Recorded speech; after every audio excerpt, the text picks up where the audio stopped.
एक शहर में पुलिस ने सभी चोरों की नाक में दम कर दिया था। बस एक चोर जैसे तैसे बचकर एक जगह जा छिपा था। तभी वह सोचा, क्यों ना मैं साधु के कपड़े पहनकर साधु बन जाऊं। ये दुनिया चोरों को जूता मारती है, लेकिन अगर वही चोर साधु निकले तो उसके पैर में पड़े रहते हैं। इसी तरह चोर साधु बनकर घूमने लगता है। पाखंडी साधु में एक कला थी कि वो बोलने में बहुत माहिर था। इस कारण उसके बहुत से शिष्य बन जाते। कई लोग उसके आगे पीछे घूमने लगते हैं। उसे मुफ्त में खाने को मिलने लगता है।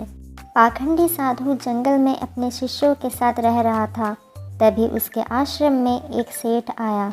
सेठ को भी पाखंडी साधु ने अपने बोलने की कला से प्रभावित कर दिया।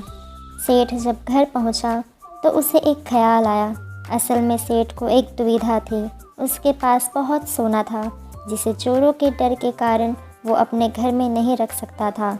उसने सोचा, क्यों ना ये सोना साधु के आश्रम में रख दिया जाए। साधु को कभी कोई मोह माया नहीं रहती। वो तो भगवान का रूप होते हैं, किसी को उन पर शक भी नहीं होगा। ऐसा सोचकर सेठ दूसरे दिन सोना लेकर पाखंडी साधु के आश्रम जाता है और उसे पूरी बात बताता है। फिर क्या था, पाखंडी साधु की आंखें सोने की पोटली से हट ही नहीं रही थी। उस सेठ ने वो सोने की पोटली आश्रम में एक पेड़ के नीचे दबा दी और वहाँ से चला गया। कुछ समय बीतने पर साधु ने एक योजना बनाई। उसने सोचा कि वो इस सोने को लेकर भाग जाएगा और सेठ को शक ना हो, इसलिए वो उसके घर जाकर जाने की बात कहेगा।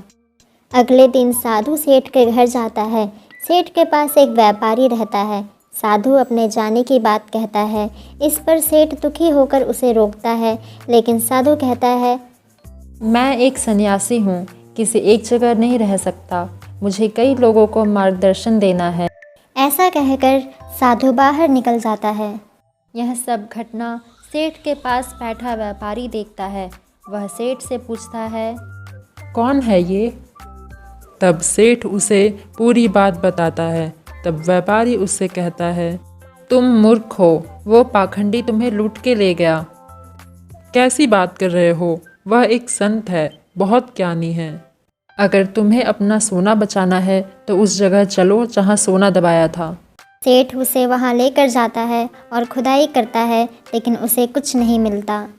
जल्दी चलो, वो साधु दूर नहीं गया होगा।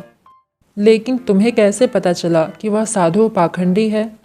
वो साधु बार बार अपनी तारीफ कर रहा था। संत बहुत महान होते हैं, बार बार दोहरा रहा था। जबकि जो सच मायने में संत होते हैं, उन्हें इस बात को दोहराने की ज़रूरत नहीं पड़ती।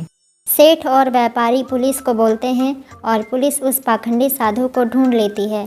तब सभी को पता चल जाता है कि यह कोई सिद्ध बाबा नहीं है, एक चोर है जिसने पुलिस से बचने के लिए साधु का भेष लिया था।